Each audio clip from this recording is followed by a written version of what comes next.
Tamil இடம்பெறப்பட்டது.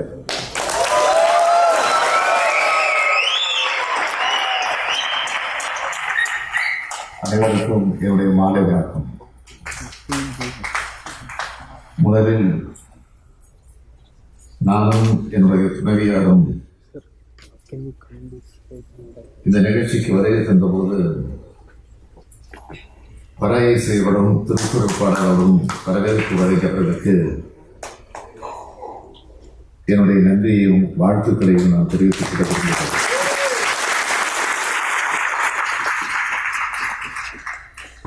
San Francisco என்ற ஊரில் இருக்கிறேனா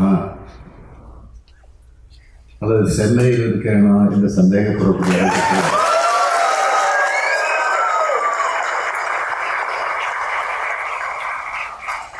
தமிழ்நாட்டில் இருக்கக்கூடிய உணவையே எனக்கு நீங்க இப்போ ஏற்படுத்தியிருக்காங்க.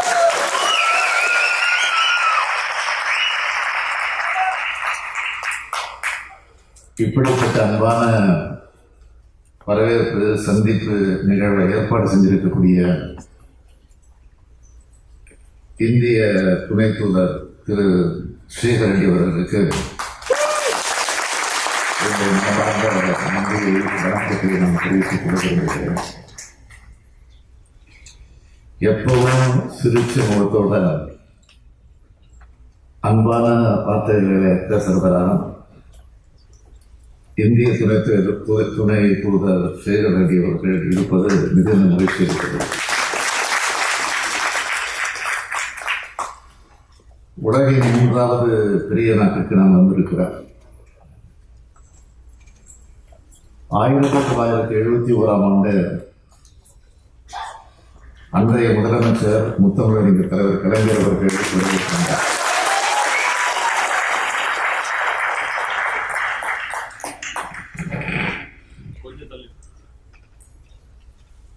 அவரது மகனான நானும்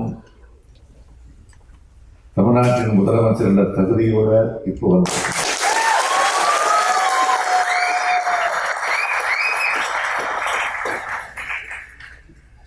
உலகின் மதிப்புமிக்க அமெரிக்க நாட்டில் வாழ்கிற இந்திய வம்சவாதி மக்களான உங்களை பார்க்கும்போது எனக்கு பெருமையாகவும் இருக்கு, மகிழ்ச்சியாகவும் இருக்கு.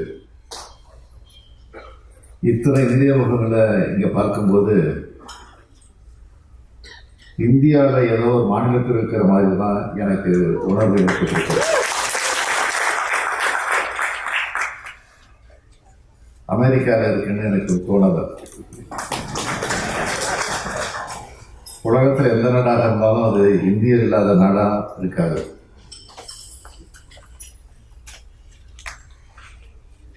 இந்தியர்கள் வாழுற நாடாதான் உலகின் எல்லா நாடுகளும் இருக்கு.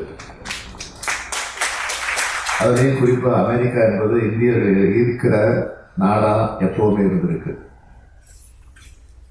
New York, New Jersey, Washington, San Francisco, Chicago, Los Angel, Baltimore, Boston, Dallas, Houston, Philadelphia, Atlanta, இப்படி அமெரிக்காவோட பல்வேறு பகுதிகளில் இந்திய வம்சவாதியை சேர்ந்த நீங்க வசிச்சுக்கிட்டு வரீங்க. சில பேருக்கு நான் குறிப்பிட மறந்திருக்கலாம். இப்படி பறந்து விரிந்த அமெரிக்கா முழுமைக்கும் இந்தியர்கள் பரவி வாழ்ந்து வராங்க. பல்வேறு மொழிகளை சேர்ந்த இந்திய இன மக்கள் இருக்கீங்க. பல்வேறு மதங்கள் சேர்ந்த மக்கள் இதில் இருக்கீங்க. தொழில் முதலீடுகளில் இருக்க நான் வந்திருந்தாலும் என் இனிய இந்திய சொந்தங்களோட முகங்களை பார்க்கவும் தான் இப்போ நான் இங்கே வந்திருக்கேன்.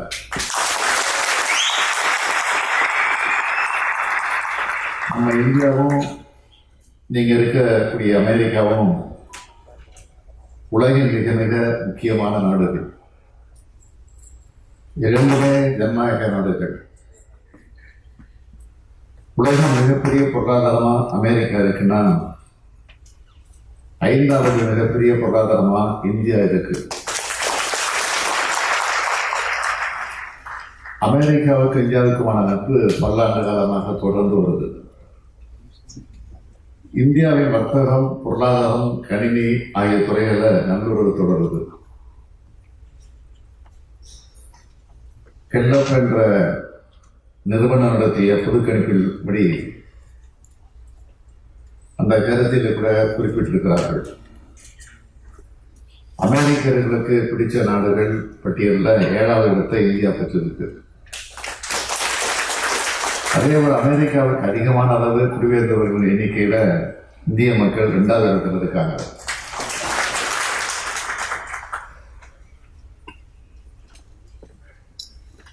அமெரிக்காவில் படிக்கிற வெளிநாட்டு மாணவர்கள இந்திய மாணவர் எண்ணிக்கை 2வது இடத்துல இருக்கு. கடந்த ஆண்டு அமெரிக்க குடியுரிமை பெற்றவர்கள மெக்சிகோவில் சேர்ந்தவங்க 12.7 விழுக்காடு. இந்தியர்கள் 2வது இடத்தை பிடிச்சிருக்காங்க. அந்த அளவுக்கு இந்தியாவில் இருக்கிற நாடா அமெரிக்கா இருக்கு.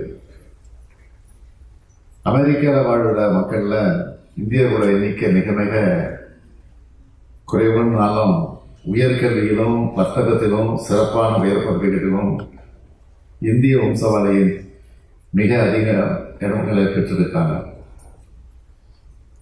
அமெரிக்க நிறுவனங்களில் தமிழ்நாட்டை சார்ந்தவங்க பலர் உயர் பதவிகளில் இருக்காங்க. விண்வெளி ஆராய்ச்சி நிறுவனமான நாசாவில் இந்திய வம்சாவளி விஞ்ஞானிகள் இடம் பிடிச்சிருக்காங்க.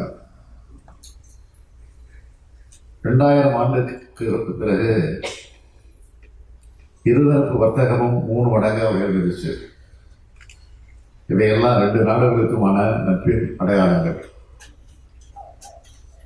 ஒட்டுமொத்த உலகின் நலனுக்கு இந்தியா அமெரிக்கா உறவு மிக மிக முக்கியமானதா இருக்கு. அமெரிக்க வாழ் இந்தியர்கள் இந்திய வம்சவாரியின் மிக சிறப்பா வாழ்ந்து வரீங்க என்பது உங்க மகிழ்ச்சியான முகங்களை பார்க்கும்போது எனக்கு தெளிவா தெரியுது. இந்திய அமெரிக்க நட்புறவு என்பது 2 நாட்டு அரசுகளின் உறவா மட்டும் இல்லாம 2 நாட்டு மக்களோட நட்புறவும் எப்போ அமைஞ்சிருக்கு என்பதுதான் இரு நாடுகளுக்கு இடையிலான தனி சிறப்பு. அதிலேயும் குறிப்பா தமிழ்நாடு என்பது அமெரிக்காவோட ஈர்ப்புக்கு உரியதா இருக்குது.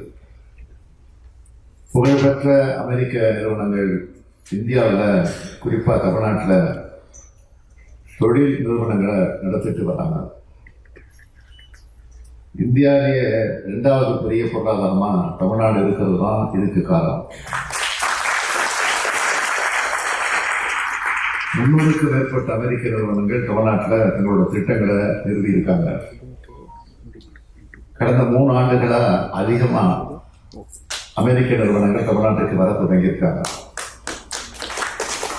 அவங்களெல்லாம் நேரில் அழைக்கத்தான் நான் வந்திருக்கேன். இந்த இனிய நிகழ்ச்சியில கலந்து கொண்டிருக்க இந்திய வம்சவாரி மக்களும் தமிழ்நாட்டில் முதலீடு செய்ய அமெரிக்க நிறுவனங்களை தூண்டணும்னு உங்களை உரிமையோடு கேட்டுக்கொண்டு விரும்புகிறேன். ஒரு செடியையோ மரத்தையோ ஒரு இடத்துல இருந்து எடுத்து இன்னொரு இடத்துல நட்டா எல்லா செடியும் மரமும் அங்கே வளர்றதில்லை. ஆனால் நீங்கள் எல்லோரும் நாடுகள் கடந்து கொண்டிருந்தாலும் மிக மிக சிறப்பாக வளர்ந்துருக்கீங்க. இதுதான் நம்முடைய இந்தியருடைய பெருமை. இதுதான் அமெரிக்காவுடைய வளம்.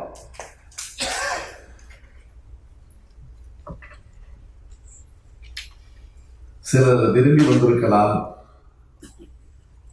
சில சூழ்நிலைகள் துரத்தி இருக்கலாம்.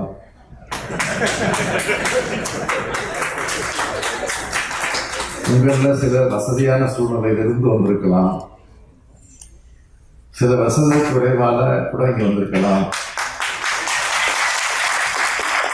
ஆனா எல்லாருமே இன்னைக்கு உன்னதமான இடத்தை பிடிச்சிருக்கீங்கன்னா அதுக்கு காரணம் உங்க உழைப்பும் அறிவும் திறமையும் தன்னம்பிக்கையும்.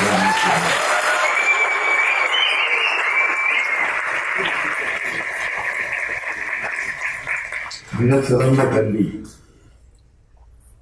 அந்த கல்வியில் அறிவு கூர்மை, தனித்திறமைகள், நம்மால் முடியும் என்ற தன்னம்பிக்கை, குறிப்பிட்ட இலக்கை அடைய தளராத முயற்சிகள், இவைதான் உங்களை இந்த இடத்துல கொண்டு வந்து உயர்த்தியிருக்கு.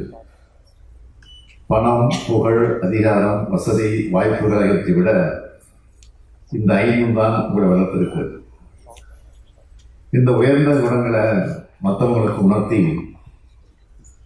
அனைவரது வளர்ச்சிக்கு நீங்க உறுதுணையா இருக்கணும்னு கேட்டுக்கொள்ள விரும்புகிறேன். வேற்றுமை ஒற்றுமை என்பதுதான் நம்முடைய நாட்டினுடைய வளர்ச்சிக்கு காரணம். வேற்றுமை என்னும் துளியும் இல்லாமல் அனைவரும் ஒரு தாய் மக்கள் என்ற ஒற்றுமை உணர்வோடு வாழுங்கள் என்று கேட்டுக்கொண்டு இந்த சிறப்பான நிகழ்ச்சிக்கு ஏற்பாடு செய்த இந்திய துணை தூதர் ஸ்ரீதர் ரெட்டி அவர்கள், அத்தோடு அவருக்கு துணை நின்ற அனைவருக்கும் நன்றி கூறி விடைபெறுகிறேன். நன்றி.